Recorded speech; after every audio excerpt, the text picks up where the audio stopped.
Mes chers élèves de 4e année, bonjour encore une fois et bienvenue dans une nouvelle leçon de français.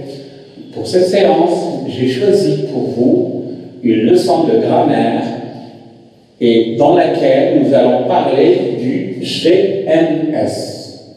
Vous connaissez sans doute ces initiales GNS, groupe nominal sujet.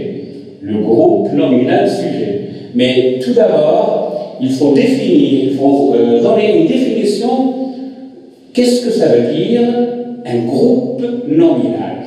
Un groupe nominal, c'est un groupe de mots qui tournent autour du noyau de la phrase ou bien du nom.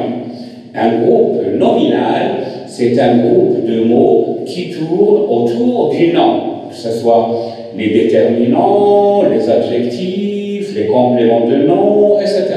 Tout ce qui tourne autour du nom, ça s'appelle un groupe nominal.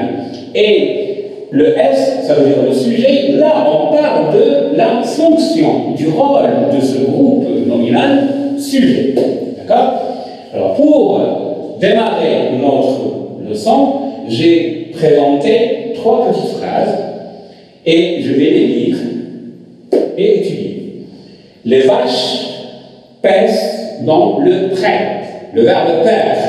Les vaches paissent dans le pré. Le verbe paître, ça veut dire brouter l'herbe dans la prairie ou bien dans le pré. Alors, si je cherche dans cette phrase les groupes nominaux qui forment cette phrase, je vais trouver d'abord ce groupe nominal, les vaches, le pré. Donc il y a 2 groupes nominaux dans cette phrase. Les vaches, le pré. Vous remarquez que dans ce groupe nominal, il y a 2 petits mots, le nom en lui-même et le déterminant. Le nom et le déterminant. Quelle est la fonction du groupe nominal numéro 1? C'est un sujet. Pourquoi je dis que les vaches, c'est un sujet, c'est un groupe nominal sujet? Parce que je vais poser la question suivante. Qui pèse dans le pré? Qui pèse? Bien, qu'est-ce qui pèse dans le pré? Ce sont les vaches. Donc, le nom qui répond, ou bien le mot qui répond à cette question est un sujet. C'est lui qui fait l'action dans la phrase. Ce sont les vaches qui pèsent dans le pré. Le deuxième groupe nominal, le pré, là, c'est un groupe nominal, mais qui n'est pas sujet.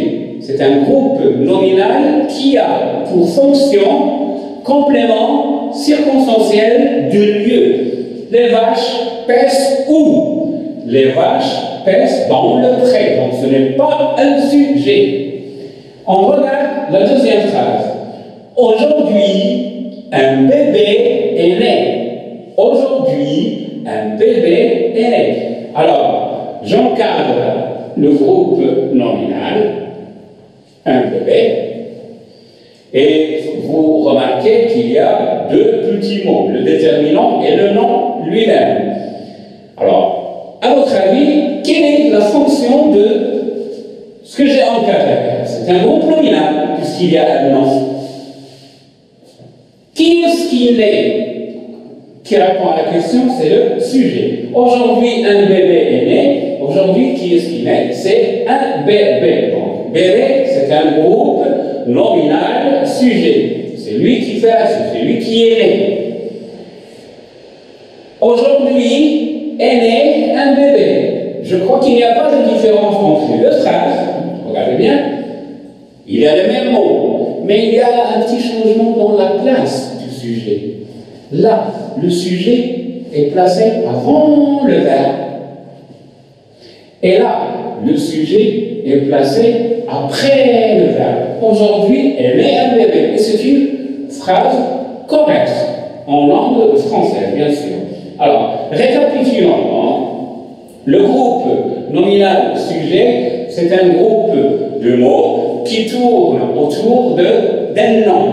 Et quand on dit sujet, là, on parle de la fonction, du rôle de ce groupe nominal dans la phrase.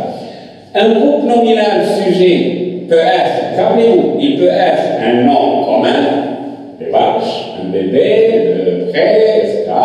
Un groupe nominal sujet peut être un nom propre, Ali, Michel, etc. Un groupe nominal sujet peut être un pronom, il, je, nous, elle, etc. Donc vous voyez là, ce sont les classes grammaticales du groupe nominal sujet. Alors on passe un petit peu à l'implication de ce qu'on a vu dans la phrase. J'ai écrit 3 petites phrases. Nous allons étudier et chercher dans chaque phrase les groupes nominaux sujets. D'accord? Et auparavant, j'ai souligné dans chaque phrase un groupe nominal. Et vous allez me dire si ce groupe nominal souligné est un sujet ou bien autre chose. Papa lit le journal. À votre avis, j'ai souligné papa. À votre avis, papa, quelle est la fonction de papa? Papa lit le journal. Là, nous avons dit que pour trouver le sujet, pour trouver celui qui fait l'action, on peut poser la question qui fait quoi? Qu'est-ce qui fait quoi? D'accord? Alors, papa lit le journal. Alors, on pose la question. Qui lit le journal? C'est papa. Donc, papa ici est un groupe nominal sujet. Il est formé d'un seul mot, c'est un nom commun.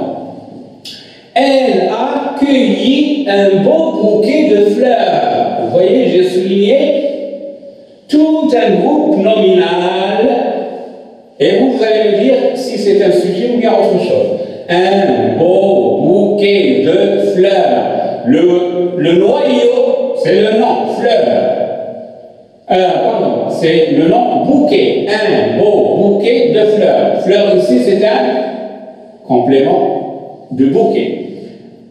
Le déterminant, l'adjectif et le complément de nom. Vous voyez qu'il y a un groupe nominal. Ce que j'ai souligné, est-ce que c'est un sujet ou bien autre chose? Est-ce que je peux dire elle a cueilli ou bien qu'est-ce qui a cueilli?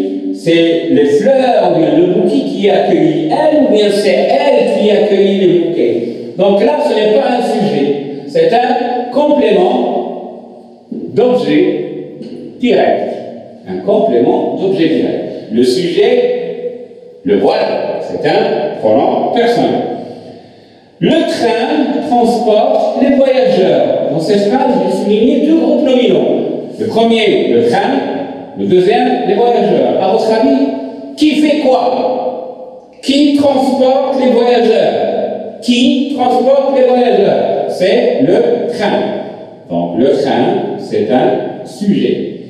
Voilà donc, mes chers élèves, avant de vous quitter, j'espère que vous ferez l'exercice, un petit exercice numéro 4, la page 185, il est très facile.